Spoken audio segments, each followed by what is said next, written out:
अस्सलाम वालेकुम मेरी यूट्यूब फैमिली। उम्मीद करती हूँ कि आप सब खैरियत से होंगे। आज मैं लेके आई हूँ बहुत ही मज़ेदार और झटपट बन जाने वाली फ़ालसों की चटनी की रेसिपी।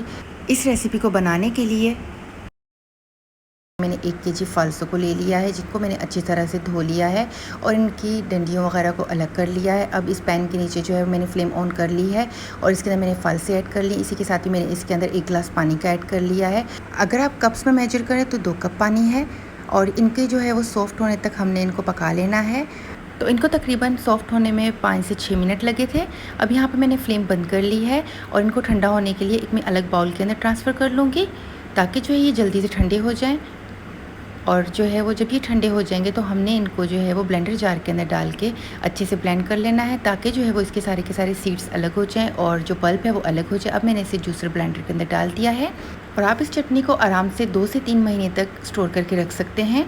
ये 2 से 3 महीने तक ख़राब नहीं होगी। बस शर्त ये है कि जब आप इसे किसी भी कंटेनर के अंदर डालें तो वो कंटेनर जो है वो बिल्कुल ड्राई होना चाहिए। और आप जब भी जो है वो इसमें इस्तेमाल के लिए चटनी को निकालें तो उसमें आप जो है वो गीली चम्मच का इस्तेमाल ना करें।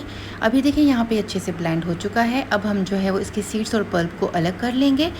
तो मैं हमेशा इसी छन्नी का इस्तेमाल करती हूँ, क्योंकि इसमें से जो है वो आराम से पल्प और जो इसके सीड्स होते हैं वो अलग हो जाते हैं।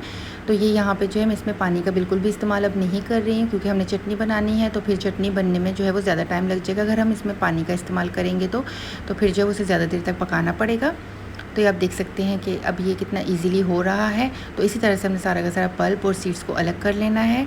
तो व्यूअर्स, इसी के साथ ही अगर आपको मेरी आज की रेसिपी पसंद आती तो प्लीज़ लाइक के बटन पर क्लिक करना ना भूलिएगा। और साथ ही साथ अगर आप मेरे चैनल पे नए हैं तो प्लीज़ मेरे चैनल को सब्सक्राइब करना ना भूलिएगा। और ये देखिए यहाँ पे जो है वो सीड्स अलग हो चुके हैं और पल्प अलग हो चुका है। अब जो है वो अगेन मैंने सेम पैन के अंदर ही इसको दोबारा से पका लेना है। तो अब ये सारा का सारा मैंने जो पल्प है ये उसी पैन के अंदर डाल लिया है और अब इसके अंदर हम मसाले ऐड करेंगे, जो कि मसाले कुछ इस तरह से हैं। 1 टेबलस्पून मैंने इसमें लाल मिर्च का लिया है, जो कि कुटी हुई लाल मिर्च है। आप चाहें तो आप पिसी हुई लाल मिर्च का इस्तेमाल भी कर सकते हैं। अब इसके साथ मैंने हाफ़ टी स्पून मैंने नमक ऐड किया है और यहाँ पे 1 टीस्पून मैंने काला नमक ऐड किया है। 2 टेबलस्पून मैंने इसमें सिरके का ऐड किए हैं और 2 कप में इसमें चीनी की ऐड करूँगी। मीठा आप अपने हस्बे जायका भी इस्तेमाल कर सकते हैं और इसी के साथ ही आप इसमें गुड़ का इस्तेमाल भी कर सकते हैं। बट जो है वो 1 केजी फ़ालसों के लिए जो है वो 2 कप बिल्कुल परफेक्ट इसका रेशो है। अब यहाँ पे देखिए इसे पकते हुए 5 मिनट हो चुके हैं। मैंने तकरीबन इसे जो है वो 15 मिनट तक पकाऊंगी, ताकि थोड़ी सी और थिक हो जाए और जो है वो हम इसे ज़्यादा से ज़्यादा टाइम के लिए स्टोर करके रख सकें। तो यहाँ से जो है वो इसमें से काफ़ी हद तक पानी जो है वो ड्राई हो चुका है और ये थिक होना शुरू हो चुकी है। अब इसकी कंसिस्टेंसी जो है वो आपने जितनी भी थिक रखनी है ये आपके ऊपर है कि आप इसे कितना थिक रखते हैं। तो चटनी की जो कंसिस्टेंसी है वो इतनी ही होनी चाहिए, इससे ज़्यादा गाढ़ी जो है वो चटनी नहीं अच्छी लगती है। तो ये यहाँ पे जो है वो अब मैं बस इसका फ्लेम ऑफ़ कर लूँगी और इसे ठंडा होने पे इसे मैं कंटेनर में ट्रांसफ़र कर लूँगी। तो ये देखिए यहाँ पे बन के तैयार हो चुकी है।